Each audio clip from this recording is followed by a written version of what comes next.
Hello friends, wifi travels நாவல் மூலியமாக தான் நாங்கள் வியட்நாம் ட்ரிப் வந்து முடிச்சிருந்தோம். ஃபேமிலி மெம்பர்ஸோட 4 பேர் நான் வந்திருந்தோம். வியட்நாம் சிங்கப்பூரில் ஆரம்பித்து தானாங்லேருந்து ஹோச்சிமிங் வந்துட்டு ஹோச்சிமிங்லேருந்து சிங்கப்பூர் கிளம்பியாச்சு. ஏர்போர்ட்லேருந்து நான் பேசிகிட்டு இருக்கேன் அவங்களோட. வைஃபை ட்ராவல்ஸ் வந்து ஸ்பெசிஃபிக்காக சொல்லணும் அப்படின்னா, டிக்கெட் புக்கிங்லேருந்து வந்து அரைவ் ஆனதுக்கப்புறம் அந்த ஃபாலோ அப்பு, ஹோட்டல் செக்இன் பண்ணதுக்கப்புறம் ஃபுட்டு, ட்ராவல் கைடு, ரிப்பீட்டாக எல்லா டூர் முடிச்சுட்டு திருப்பி ரூம்லேருந்து ஏர்போர்ட்டுக்கு போகும்போது இல்லை ட்ரான்ஸ்ஃபர் பண்ணும்போது எல்லாம் ஃபாலோ பண்ணி கரெக்டாக இருக்கா, ஆன் டைம் வந்துட்டாங்களா, ஏதாவது இஷ்யூஸ் இருக்கா, ஏதாவது ஃபீட்பேக் இருக்கா, எல்லாம் கரெக்டாக ஃபாலோ பண்ணி அரேஞ்ச் பண்ணி கொடுத்தாச்சு.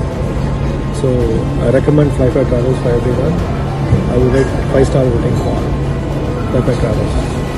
Happy, all the best.